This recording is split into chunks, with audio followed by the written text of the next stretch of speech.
जब भी हम कभी टेस्टी खाने के बारे में सोचते हैं तो हमारे दिमाग में बहुत से नाम आते हैं। उनमें से एक है हल्दीराम। ये इंडिया की ऐसी फूड कंपनी है जिसने बेहद फेमस होने के साथ ही विदेशी ब्रांड्स को भी कड़ी टक्कर दी है। हल्दीराम एक ऐसी फूड कंपनी है जहां हर तरीके का फूड टेस्ट और हेल्थ को देखकर बनाया जाता है। आइए जानते हैं कि कैसे इन्होंने अपना सफर शुरू किया।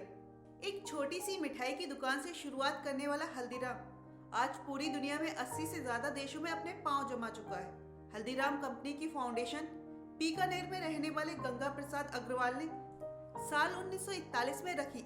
इस कंपनी को बनाने का काम उन्होंने साल 1919 में 11 साल की उम्र से ही शुरू कर दिया था। दरअसल गंगा विशन एक मारवाड़ी फैमिली से थे और इन्हें प्यार से हल्दीराम कहकर बुलाया जाता था। इन्होंने खेलने कूदने की उम्र में अपने पिता की दुकान पर भुजिया बनाने का काम शुरू किया। उस टाइम में बीकानेर में भुजिया काफी जगह बिकती थी और शहर में न जाने कितने लोग भुजिया बेचा करते थे। ये एक ऐसा प्रोडक्ट था जो हर दुकान के पास सेम टेस्ट में मौजूद था, लेकिन हर दुकान वाले का प्राइस अलग अलग रहा। हल्दीराम ने अपने पिता की शॉप में उस टाइम पर सब्जी काटने और साफ सफाई जैसे छोटे मोटे काम किए, लेकिन उन्हें बचपन से ही भुजिया बनाने के तरीके को सीखने में बेहद दिलचस्पी रही। जो भुजिया उनके पिता बेचते थे वो उनकी बहन की रेसिपी थी। हल्दीराम के पिता को आइडिया आया कि ये मार्केट में काफी चलेगी और ये चली भी। उनकी भुजिया का टेस्ट बेहद अच्छा था, जिसके चलते उनका बिजनेस तो चल पड़ा। लेकिन हल्दीराम अपने परिवार के इकलौते सदस्य थे जो ना तो छोटे बिजनेस से सेटिस्फाइड हुए और ना ही उस भुजिया के टेस्ट से। हल्दीराम कुछ ऐसी भुजिया बनाना चाहते थे जिसका मार्केट में कोई मुकाबला ना कर पाए और उन्होंने उसको अचीव भी किया। हल्दीराम ने छोटी सी उम्र में अलग अलग इंग्रेडिएंट्स के साथ भुजिया पर एक्सपेरिमेंट्स करना शुरू कर दिया। काफी एक्सपेरिमेंट्स करने के बाद ऐसा प्रोडक्ट बनाने में सफल रहे जो मार्केट में किसी के पास मौजूद नहीं था। दरअसल हल्दीराम ने अपने पिता की भुजिया में 3 ऐसे मेजर चेंजेस किए जिसने उनकी तकदीर बदल दी। उन्होंने सबसे पहले बेसन की जगह मोठ की दाल का यूज करना शुरू किया। ऐसा करने से भुजिया का टेस्ट बदला और साथ ही क्रिस्पीनेस भी आई।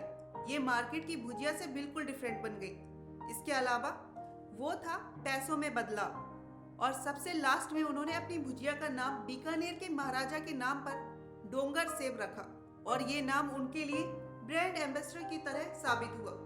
इस नाम को रखने से लोग इस भुजिया को प्रीमियम मानने लगे। लोगों की नजर में ये भुजिया प्रीमियम प्रोडक्ट बन चुकी थी। उस समय के लोग 5 पैसे पर किलो के हिसाब से बिना किसी झिझक के साथ खरीदने लगे। इस सब के चलते हल्दीराम का डोंगर सेब मार्केट में लॉन्च होते ही हिट होने लगा और कुछ हफ्तों में ही उनकी सेल्स आसमान छूने लगी। हल्दीराम भुजिया मार्केट का कॉम्पिटिटिव लीडर बन गया। इसी तरह हल्दीराम ने अपने विशाल बिजनेस की नींव रखी, जिसे आज दुनिया भर में उन्हीं के नाम से जाना जाता है। हल्दीराम ने जो किया वो फाउंडिंग पिलर था। इसके बाद कंपनी की ग्रोथ का दूसरा चैप्टर साल 1960 के एंड में शिव किशन अग्रवाल ने शुरू किया। इस कंपनी को एक ऐसा लेवल पर पहुंचाया जो कभी किसी ने सोचा नहीं था। शिव किशन हल्दीराम के पोते और अग्रवाल परिवार के तीसरी पीढ़ी है जिन्होंने अपनी फैमिली बिजनेस को ज्वाइन किया।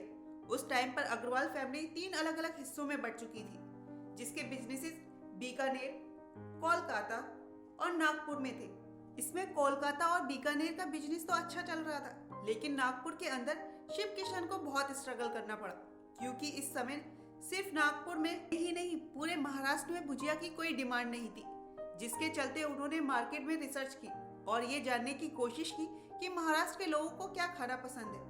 तब पता चला महाराष्ट्र में ज्यादातर लोग फूड स्नैक्स के बारे में जानते ही नहीं है। शिव किशन को मौका मिला कि मार्केट में वो कई तरीके के स्नैक्स ले आए।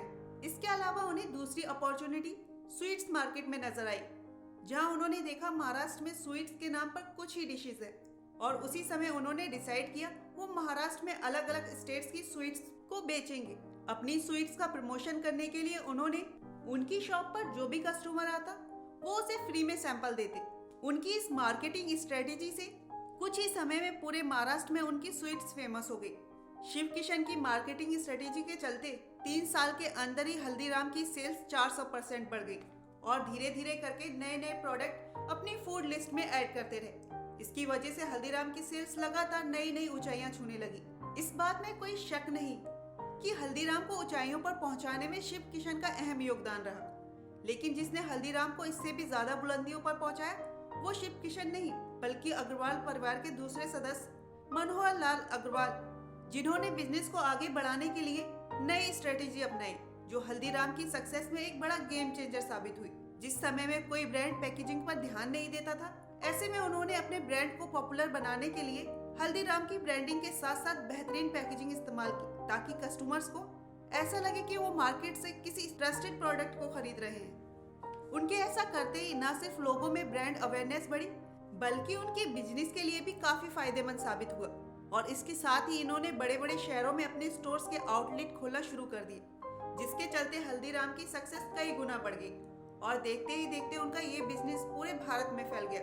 और आज के टाइम की बात करें तो इनकी मार्केट वैल्यू $3 मिलियन को भी क्रॉस कर चुकी है और इसके साथ ही इनका ये बिजनेस कई जगहों पर फैला हुआ है। ऐसी ही प्रेरणादायक कमाल वीडियोस के लिए देखते रहें कमाल जिंदगी। Please like, share and subscribe.